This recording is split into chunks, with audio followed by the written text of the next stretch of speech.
اس کے نعرے لگا رہے تھے. تو وہ تو خیر ڈسٹریبیوشن کرتے بھی تھے سوشلسٹ بلاک والے تو, لیکن جو اس انکریز پروڈکٹیوٹی اور اکنامک گروتھ میں تھے, اس میں یو ایس اور جو باقی تھرڈ ورلڈ کے ممالک تھے وہ ری ڈسٹریبیوشن کو پرومس کرتے تھے کہ اکنامک گروتھ اور پروڈکٹیوٹی کے نتیجے میں ہم ری ڈسٹریبیوشن کریں گے, لیکن ایکچولی ایسا ہوتا نہیں تھا. تو موسٹلی یہ جو اس انکریزڈ پروڈکٹیوٹی کے نعرے اور اکنامک گروتھ کے نعرے میں جو آئی ایل او کا مین رول بن گیا وہ بن گیا ٹیکنیکل اسسٹنس. اچھا جی, اب یہ جو ٹیکنیکل اسسٹنس دینے کے لیے بہت سارے جو آئی ایل او نے پروڈکٹیوٹی سینٹرز قائم کیے, جس میں کہ ٹریننگ یہ کرتے تھے مینجمنٹ کی اور لیبر بیوروکریسی کی, یعنی ایک اشرافیہ تھی لیبر کی جس کی وہ ٹریننگ وغیرہ کرتے تھے.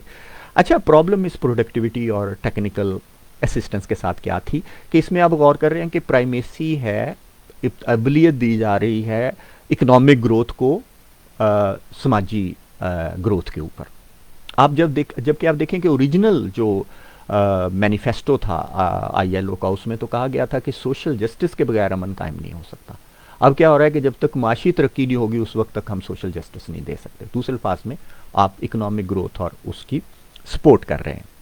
تو مجھے ایسے محسوس ہوتا ہے کہ آئی ایل او جو تھا, آئی ایل او چاہتا تھا کہ سوشل جسٹس ہو, لیکن وہ فری ٹریڈ اور جو گلوبل اکنامک کمپٹیشن ہے اسی کے اندر جو ہے تھوڑی بہت سوشل جسٹس جو ممکن ہے وہ دلوا سکتا تھا. تو یہ جو 1945 سے 1970 تک ممبرشپ جو ہے آئی ایل او کی وہ 52 سے 121 تک ہو گئی, لیکن یہ جو جتنے بھی نارمز تھے پروڈکٹیوٹی کے اور اکنامک گروتھ کے, یہ سارے یورپین تھے. اور لوکل تھرڈ ورلڈ ایلیٹ جو ہے وہ بھی اس پروڈکٹیوٹی اور گروتھ میں ساتھ شریک تھی, کیونکہ بہت سارا ٹیکنیکل اسسٹنس میں بہت ساری ہمیں لون بھی ملتے تھے, اور یہ چاہتی بھی تھی یہ ایلیٹ جو ہے اس کو فوکس کرے. تو خیر, لیکن اصل جو میں آپ کو بتانا چاہ رہا ہوں کہ اہم ترین لڑائی جو ہوئی I L O per dominance میں اور ٹریڈ یونین میں, وہ اب میں اس کی طرف آتا ہوں کولڈ وار کے دوران. اب مارشل پلان جو تھا وہ آپ کو پتہ ہے کہ یورپ جو ہے سیکنڈ ورلڈ وار کے بعد بالکل ٹوٹ پھوٹ گیا تھا اس کا انفراسٹرکچر. تو امریکہ نے مارشل پلان کے تحت جو ری اسٹرکچرنگ ہے یورپ کی اس کا وعدہ کیا. اب باہر امریکہ کا انفلوئنس جو ہے, جو پہلا انفلوئنس ہے وہ مارشل پلان ہے, یعنی کہ یورپ کی ری اسٹرکچرنگ کرنا, یورپ کو اس کے پاؤں پر کھڑا کرنا. اپنے گھر یعنی یو ایس میں جو ہے وہ مکارتھی ایرا سٹارٹ ہوتا ہے, یعنی دوسرے الفاظ میں ایک بہت بڑا کریک ڈاؤن جو ہے وہ کمیونسٹ پر سٹارٹ ہوتا ہے. ان کو جاب سے علیحدہ کیا گیا, انہیں قید و بند دی گئی, اور بہت بڑے پیمانے پہ یہ سو کالڈ جو فری ورلڈ ہے اس میں جو ہے اس طرح کی کاروائیاں کی جاتی ہیں. بڑا خوفناک اور تاریک دور ہے یہ مکارتھی ایرا جو ہے امریکہ کی ہسٹری میں انسانی حقوق کے حوالے سے, جبکہ پوری دنیا میں یہ انسانی حقوق کا چیمپئن بن رہا تھا. اب یہ جو اینٹی کمیونسٹ ڈرائیو ہے جو امریکہ کی تھی کولڈ وار گلوبلی بھی, لیکن ابھی پہلا سٹیپ اس کا یورپ کو کھڑا کرنا تھا. تو اب یورپ میں آپ کو پتہ ہے کہ ٹریڈ یونین موومنٹ بہت مضبوط تھی, تو اس وجہ سے جو اے ایف ایل ہے یعنی امریکن فیڈریشن آف لیبر, جس میں کہ بعد میں سی آئی او بھی مرج کر جاتی ہے, تو اب اے ایف ایل ہی میں اس کو کہوں گا. اب یہ کس طریقے سے آن ورڈ ایکچولی انہوں نے ایک ماڈل ڈیولپ کرتے ہیں اور ٹریڈ یونین موومنٹ میں جو امریکن فارن پالیسی ہے اس کو پینیٹریٹ کرواتے ہیں, اور آئی ایل او پھر اس کا تخت مشق بھی بنتا ہے. تو سیکنڈ ورلڈ وار میں آپ کو جیسے کہ میں نے بتایا کہ جو امریکن فیڈریشن آف لیبر تھی یہ آفیشیلی اٹیچ تھی آفس آف اسٹریٹجک سروسز کے ساتھ, یعنی جو کہ سی آئی اے کا باقاعدہ فرنٹ تھا, اور اس کے ساتھ مل کے ورلڈ وار کے دوران ہی, بعد میں نہیں میں بات کر رہا, ورلڈ وار کے دوران ہی یہ فری ٹریڈ یونین کمیٹی بناتے ہیں ایف ٹی یو سی, اور بلکہ اس کا جو فارن پالیسی کا ہیڈ ہوتا ہے امریکہ کی, وہ ایک بڑا اینٹی اسٹالنسٹ جو جنرل سیکریٹری ہے امریکن کمیونسٹ پارٹی کا, وہ باقاعدہ ہیڈ ہوتا ہے اے ایف ایل کا کی فارن پالیسی کا. تو اس حد تک آپ اندازہ کریں گے پینیٹریشن ہے اے ایف ایل کی. اب اے ایف ایل جو امریکن فنڈنگ اب جا رہی ہے گورنمنٹس کو یورپین کنٹریز کی مارشل پلان کے تحت, اب وہ ظاہر ہے کہ ان گورنمنٹس میں بڑی حد تک سوشل ڈیموکریٹس بیٹھے ہیں اور ٹریڈ یونین کے لوگ بیٹھے ہیں. تو اب کس طرح گورنمنٹ کے لیول پر اور ٹریڈ یونین کے لیول پر ایک انڈرسٹینڈنگ جو ہے بڑی ڈیولپ ہوتی ہے، اور اس طرح اے ایف ایل باقاعدہ ایک ماڈل ڈیولپ کرتا ہے جس کو بعد میں یورپ میں پہلے ڈیولپ ہوتا ہے، کس طریقے سے گورنمنٹس اور ٹریڈ یونینز کے تھرو جو ہے امریکن فارن پالیسی کو، کولڈ وار کی جو فارن پالیسی ہے اس کو آگے بڑھایا جا سکتا ہے۔ اس ماڈل کو پھر اٹھا کے 50s کے اینڈ پہ اور 60s میں لاطینی امریکہ اور اس کے بعد ایشیا اور افریقہ میں بھی اسی پالیسی کو لاگو کیا گیا۔ اچھا جی، اب اس میں سب سے پہلے اے ایف ایل نے، دوسرے الفاظ میں یوں کہنا چاہ رہا ہوں کہ امریکن فیڈریشن آف لیبر نے جو امریکن کیپٹلزم کے سولجر کا کردار ادا کیا، اور اس کا جو ہیڈ تھا، لیڈر رہا ہے جو ان 20-30 سالوں میں، وہ مینی تھا، جو کہ جب 1977 میں فوت ہوا تو اس کے بعد تھوڑی سی تبدیلیاں آئیں، میں اس کی بات بعد میں آتا ہوں۔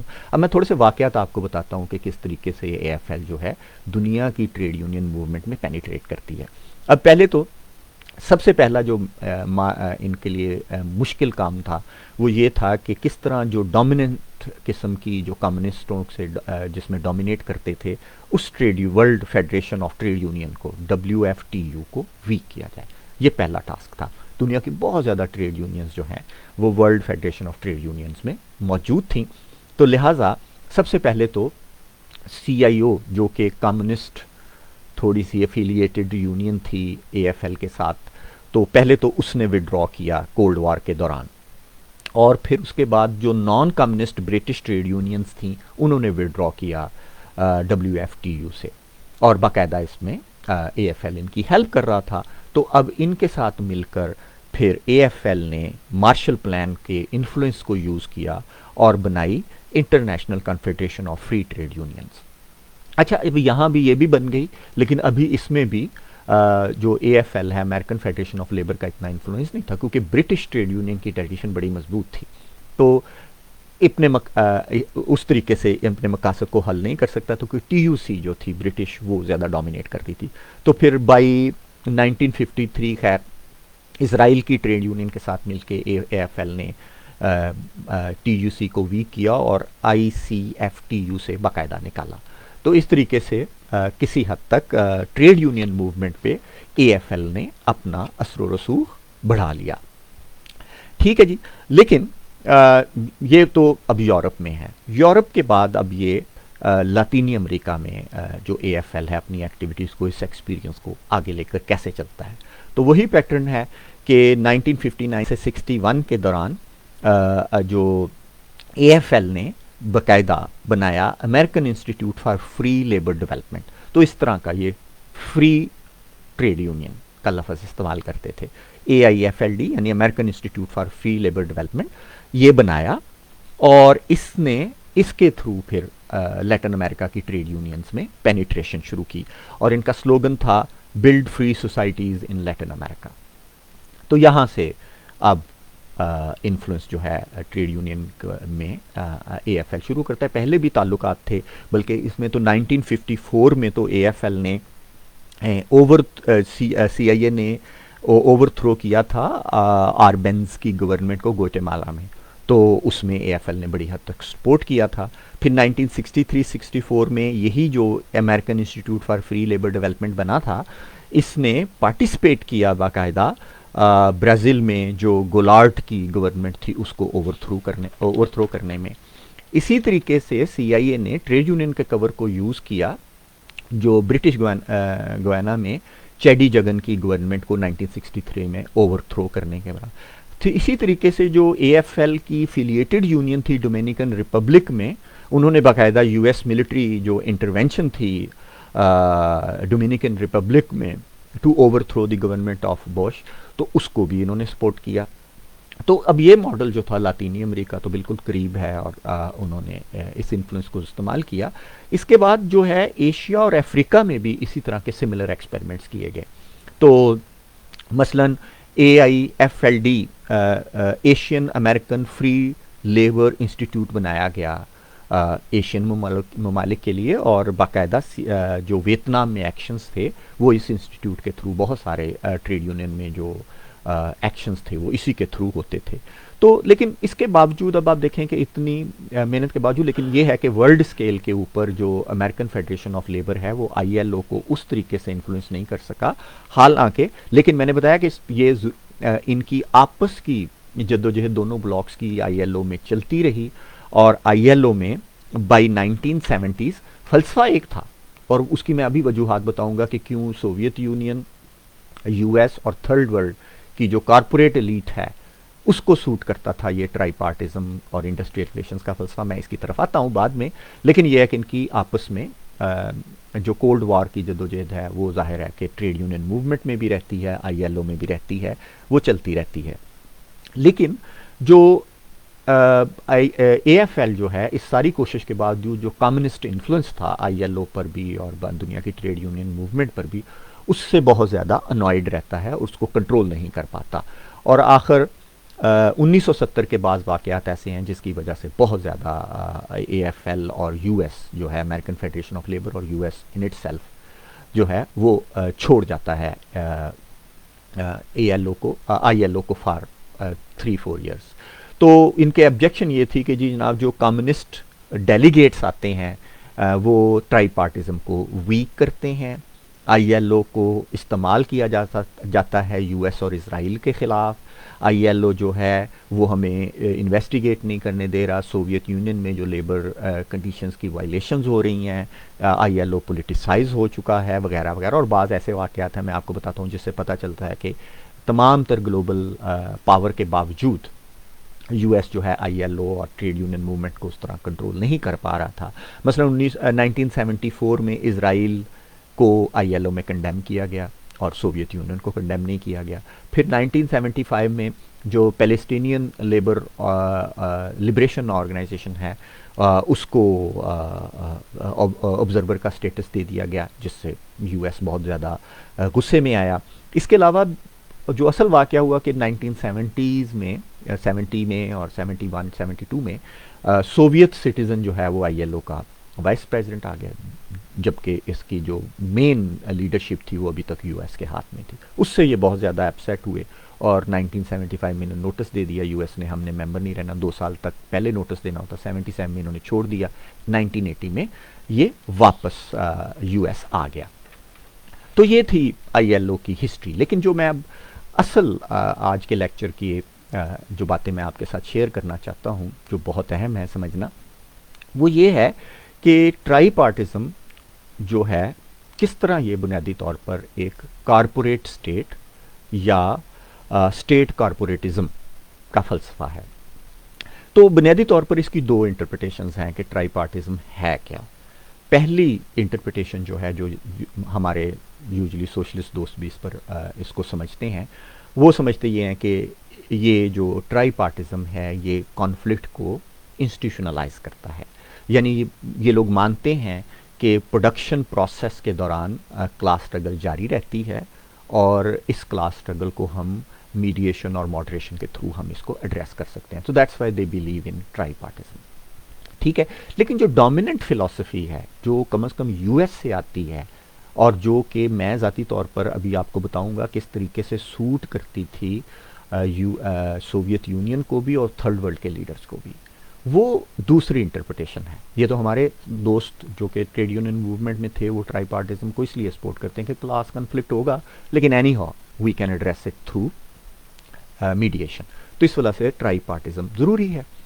لیکن جو اصل انٹرپریٹیشن ہے وہ بڑی انٹرسٹنگ ہے اور وہ ویسٹرن فلسفی جو پلورلزم کی تھی اور پلورل سوسائٹیز کی تھی اس کے لیے وہ سوٹ کرتی ہے. وہ ہے کہ ٹرائی پارٹیزم جو ہے, میں نے پہلے کہا کہ یہ کنفلکٹ کو تسلیم کرتی ہے, انسٹیٹیوشنلائز کر دیتی ہے کنفلکٹ کو. لیکن دوسرا ہے کہ نان کنفلکچوئل ہے یہ ٹرائی پارٹیزم. یہ لوگ کون ہیں؟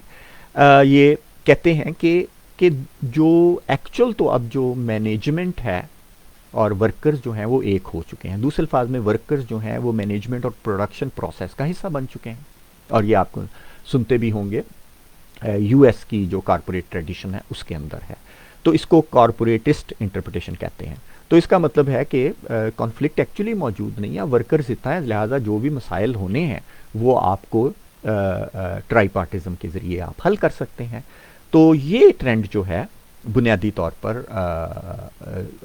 آئی ایل او کی فلسفے کے طور پر تسلیم کیا جاتا ہے، اور یو ایس تو اس کو بہت زیادہ پش کرتا تھا۔ یو ایس کی تو سمجھ آتی ہے کیونکہ وہ کارپوریشنز کا ملک ہے، اور اس کو کارپوریشنز چلاتی ہیں، بظاہر آپ کے ڈیموکریسی کا فیس نظر آتا ہے، وہ فری انٹرپرائز پر یقین رکھتے ہیں، ٹھیک ہے، اور ٹریڈ یونین کی فریڈم پر بھی یقین رکھتے ہیں، اور اس کو نان پولیٹیکل چیز سمجھتے ہیں۔ تو لیکن یو ایس، سوویت یونین جو ہے، بنیادی طور پر اگر آپ غور کریں کہ 1930s کے اینڈ پر اسٹالن نے کہہ دیا تھا کلاس اسٹرگل جو ہے سوشلزم میں ختم ہو گئی ہے، تو ایز اے ریزلٹ وہ کمیونزم انہوں نے بنا دیا تھا، جس کو بعد میں ماؤ جو ہے کریکٹ کرتا ہے، کہتا ہے کہ سوشلزم کی کنسٹرکشن کے دوران میں کلاس اسٹرگل جاری رہتی ہے۔ تو وائی 1954 میں سوویت یونین بھی ٹرائی پارٹیزم کو سپورٹ کرتا ہے، اور جبکہ بہرحال جو یو ایس ڈیلیگیٹس ہیں وہ کنٹینیوسلی آبجیکشن لگاتے ہیں کہ ادھر ٹرائی پارٹیزم نہیں ہے، ٹھیک ہے، تو ان کو کیوں سوٹ کرتا ہے تھا؟ اس وجہ سے کہ وہ بھی سمجھتے ہیں کہ اب تو ہمارا کوئی مزدوروں کا کانفلکٹ موجود ہی نہیں ہے۔ اب کویسچن آ جاتا ہے کہ یورپین یونین کے ممالک کیوں ٹرائی پارٹیزم پر یقین رکھتے تھے، یا وہاں کی یونینز کیوں یقین رکھتی تھیں؟ بڑا سمپل ہے، وہاں سوشل ڈیموکریسی تھی، اور سوشل ڈیموکریسی میں جو سوشل کانٹریکٹ ہے، جو سوشل پارٹنرشپ ہے، وہ بنیادی طور پر سمجھتی ہے ایسا کانفلکٹ جو ہے ہم میڈیشن کے تھرو ہی ہم کر سکتے ہیں، ماڈریشن کے تھرو ہی کر سکتے ہیں، تو وہ بھی یقین کرتے تھے اس ٹرائی پارٹیزم پر۔ اب آ جاتے ہیں تھرڈ ورلڈ، تو تھرڈ ورلڈ کے لوگ کیوں اس کو تسلیم کرتے تھے، یا ہم ابھی بھی تسلیم کرتے ہیں؟ تو یہاں پر کہہ لیں آپ دو طرح کا کیپٹل ہمارے ہاں موجود تھا۔ ایک آپ کو پتا ہوگا کہ جو پیٹرنلائزڈ قسم کا جسے کہتے ہیں انٹرپرائز کارپوریشنز تھیں، جیسے 22 فیملیز تھیں ایوب کے دور کی، اب یہ وہی دور ہے 50s اور 60s کا جس کی میں بات کر رہا ہوں، تو یہاں پر سیگل تھے اس طرح کی، پھر تو ان کو بھی ٹرائی پارٹیزم، کیونکہ وہ کارپوریٹ، وہ جو اسٹیٹ ہی ان کارپوریشنز کو پال رہی تھی۔ اس کے علاوہ دوسری طرح کا جو کیپٹل تھا وہ ہمارا اسٹیٹ کیپٹل تھا، اسٹیٹ کارپوریٹزم تھا، ظاہر ہے جیسے پی آئی اے تھا۔ تو اب آپ دیکھیں گے کہ دونوں طرح کا یہ کارپوریٹزم ہے، یا کارپوریٹ ہے، یا اسٹیٹ کیپٹل ہے، یا فری انٹرپرائز ہے، ٹھیک ہے، انٹرپرائز کیپٹل ہے۔ تو دونوں صورتوں میں ٹرائی پارٹیزم کا فلسفہ جو ہے نان کنفلکٹ پر بیس کرتا ہے، ٹھیک ہے۔ ہماری ٹریڈ یونین موومنٹ جو ہے وہ اس فلسفے پر عمل کرتی تھی، لیکن اب آپ دیکھیں کہ اس ٹرائی پارٹیزم سے ایکچوئل باہر جو ٹریڈ یونین موومنٹ کی سٹرگل چل رہی تھی، ٹھیک ہے، تو اس کے بالکل اپوزٹ جو تھا rank and file trade unionism تھا۔ اگر سارا کانفلکٹس جو تھے وہ ٹرائی پارٹیزم نے حل کرنے تھے، تو سوال ہے کہ ہمیں پتہ چلتا ہے کہ 1968 کی جو اتنی بڑی موومنٹ پاکستان میں بھی آئی، یورپ میں بھی آئی، اس کا مطلب ہے کہ ٹرائی پارٹیزم سے باہر کانفلکٹ ایگزسٹ کرتا تھا، اور وہ ایکچوئل ٹریڈ یونینز کا کانفلکٹ تھا، اور وہ ٹریڈ یونینز جو ہیں اس انڈسٹریل ریلیشن اور ٹرائی پارٹیزم سے باہر ایگزسٹ کر رہی تھیں، ٹھیک ہے۔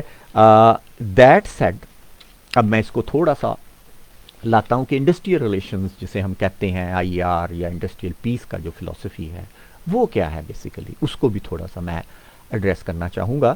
کہ اب جو سمپل سی بات ہے، جب ہم انڈسٹریل ریلیشنز کی بات کرتے ہیں، اس کا مطلب یہ ہے کہ یہ اس کی میننگ بڑے سمپل ہیں، اس کا معنی بڑے سمپل ہیں کہ یہ کوآپریٹو پرابلم سالونگ پر بلیو کرتا ہے، ٹھیک ہو گیا۔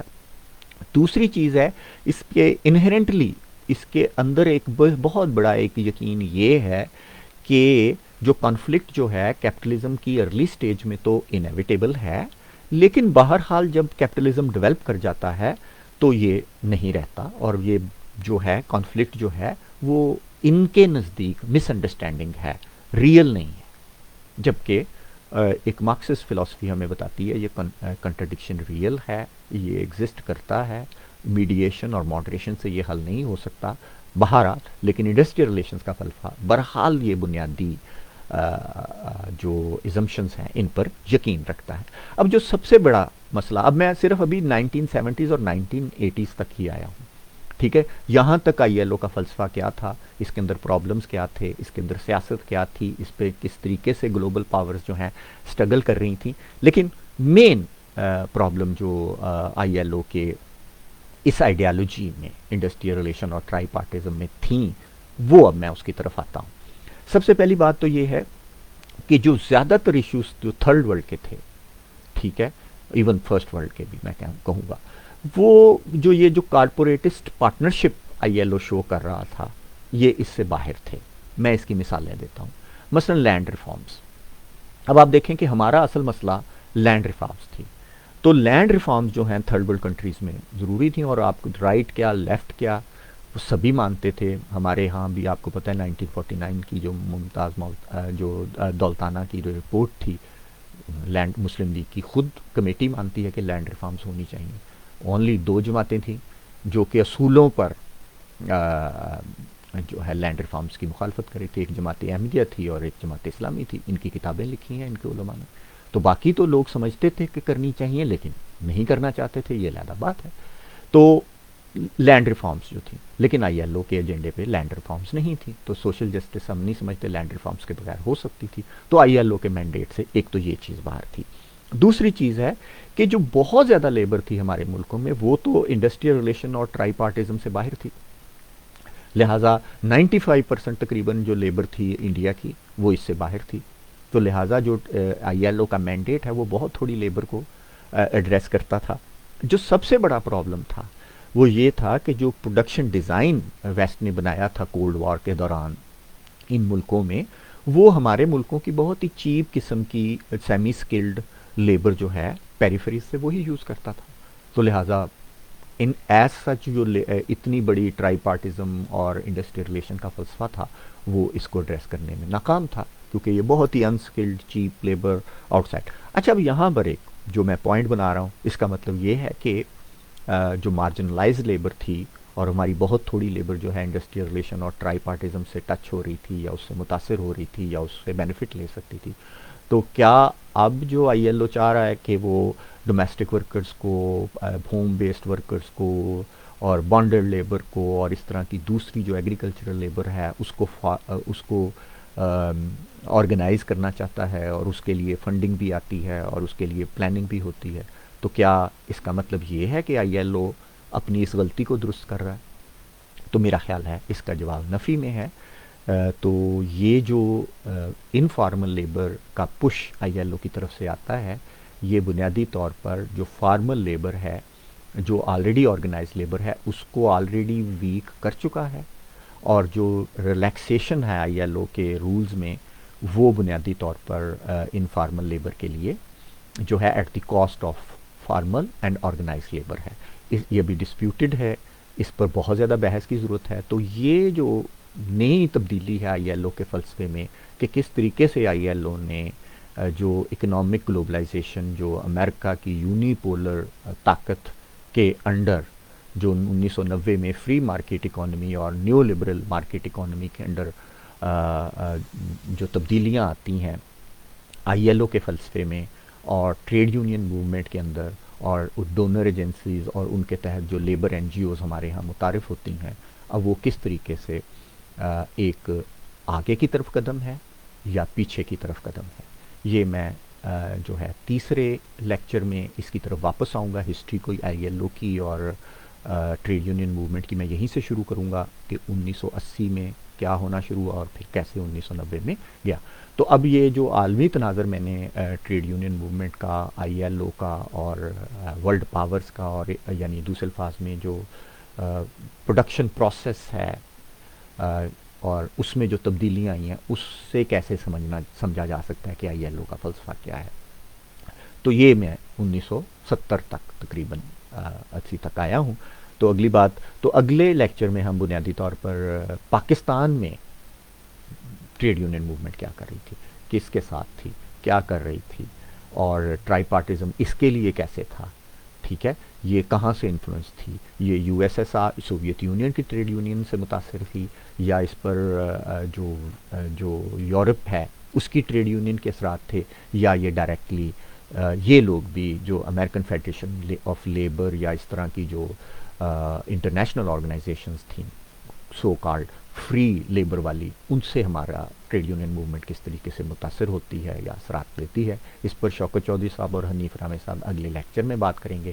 اس کے بعد میں پھر گلوبل پرسپیکٹو کو تیسرے لیکچر میں 1990 میں آئی ایل او کی پالیسیز میں کیا تبدیلی آئی اور ورلڈ کیپٹلزم کے کس طرح ایجنٹ کے طور پر اس نے رول ادا کیا, وہ میں دوبارہ تیسرے لیکچر میں بات کروں گا.